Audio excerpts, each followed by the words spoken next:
The troublesome 2021 forest fire season has officially come to an end. It was a far busier year than most, with several evacuations and thick smoke blanketing the Northwest for much of the summer.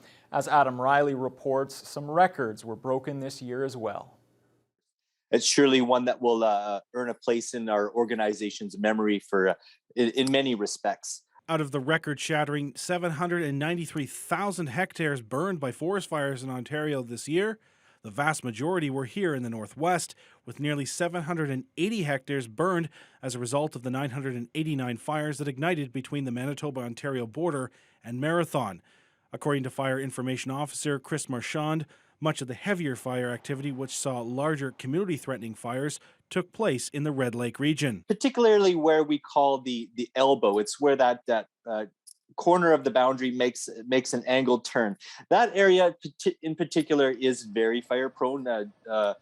It's a combination of the fuels and the weather pattern. We had lots of hot, dry, windy weather and with very little rainfall. And that is a perfect recipe for those very large fires that we saw in those areas. This year, weather stations in that elbow area recorded half or even 1/3 of the normal amount of rainfall. And as felt by area farmers, most of the Northwest experienced drought conditions.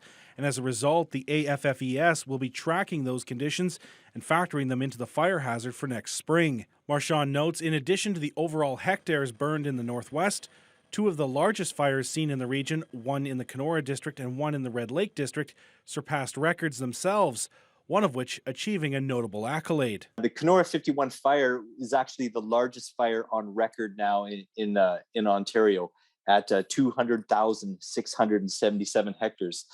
It surpassed a 2011 fire from Sioux Lookout.